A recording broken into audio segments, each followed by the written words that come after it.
Kaleshwaram project పై commission విచారణ శరవేగంగా జరుగుతోంది. మార్చి నెలాఖరులోగా రిపోర్ట్ అందించే దిశగా విచారణ సాగుతోంది. ఇవాళ కమిషన్ ముందు విచారణకు హాజరయ్యారు జలవనరుల అభివృద్ధి సంస్థ మాజీ చైర్మన్ వి ప్రకాష్. దీనికి సంబంధించిన బ్రేకింగ్స్ మనకు అందుతున్నాయి. హైదరాబాద్ లో కాళేశ్వరం కమిషన్ ముందు విచారణకు హాజరయ్యారు జలవనరుల అభివృద్ధి సంస్థ మాజీ చైర్మన్ ప్రకాష్.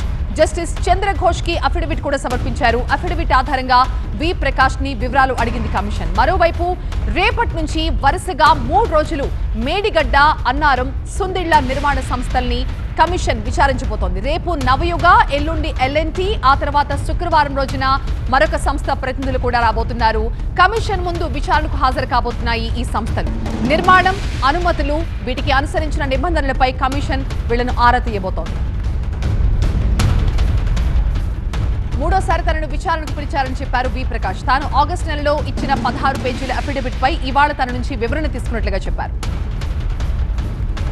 గతంలో 2 సార్లు నేను ఒక నోటు, ఒక అఫిడవిట్ కూడా సమర్పించడం జరిగింది. దానిపైన ఇవాళ ఎగ్జామినేషన్ జరిగింది, విట్నెస్ ఎగ్జామినేషన్. కాళేశ్వరం కమిషన్ ముందు 101వ సాక్షిగా ఇవాళ నా స్టేట్మెంట్ తీసుకోవడం జరిగింది.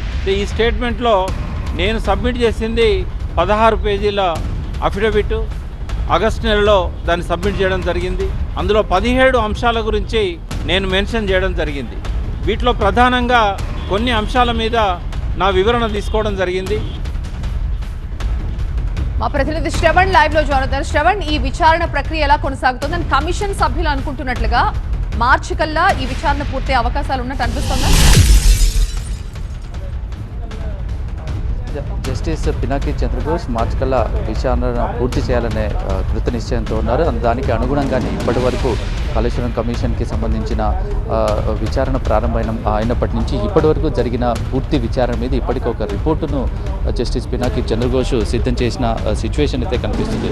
ఇక ఇప్పుడు చివరి దశలో ఏదైతే విచారణ జరుగుతుందో దానికి సంబంధించిన రిపోర్టును రాయాల్సి ఉంటుంది. ఇది చాలా కీలకమని చెప్పుకోవాలి. ఎందుకంటే ఆర్థికపరమైన అంశాల మీద, లేదంటే దాంతోపాటుగా కూడా కాళేశ్వరం ప్రాజెక్టుకు సంబంధించి ప్రభుత్వ స్థాయిలో, అంటే టాప్ 1, టాప్ 2 స్థాయిలో, టాప్ 3 స్థాయిలో జరిగిన నిర్ణయాలపై ప్రధానంగా దృష్టి కేంద్రీకరించారు. ఎందుకంటే ప్రాణహిత చేవెళ్ల ప్రాజెక్టు అసలు కాళేశ్వరం ప్రాజెక్టుగా ఎందుకు మారింది, ఇదే విషయాన్ని ఈరోజు నిన్న ఫైనాన్స్ సెక్రటరీ రామకృష్ణారావుని ఆర్థికపరమైన అంశాల మీద విచారణ చేయడం జరిగింది. ఈరోజు దానికి సంబంధించి మిగిలిన అంశాల మీద విచారణ చేశారు. అందులో భాగంగానే వి ప్రకాష్ని ఈరోజు పిలిచి విచారణ చేయడం జరిగింది. 17 అంశాలతో ప్రాణహిత చేవెళ్ల నుంచి కాళేశ్వరం ప్రాజెక్టుగా మారడానికి గల అంశాలపై పూర్తిగా వివరణ ఇవ్వడం జరిగింది. ఈ మొత్తం అంశాల మీదనే పూర్తి విచారణ చేశారు. రేపు నవయుగ, అంటే కన్స్ట్రక్షన్ కంపెనీస్ కాళేశ్వరం ప్రాజెక్టును నిర్మించిన 3 బ్యారేజీలు నిర్మించిన నవయుగ, ఎల్ఎన్టీ, ఆఫ్ఘన్ సంస్థలని విచారణకు పిలుస్తున్నారు. దాని ఆధారంగా దీంట్లో ఉన్న పూర్తి అంశాలను తేల్చి ఇక చివరి స్థాయిలో మంత్రుల స్థాయిలో గత ప్రభుత్వంలో పనిచేసిన మంత్రులను విచారణకు పిలిచే అవకాశం ఉంది. Right, thank you Shravan. ఇక తమిళనాడు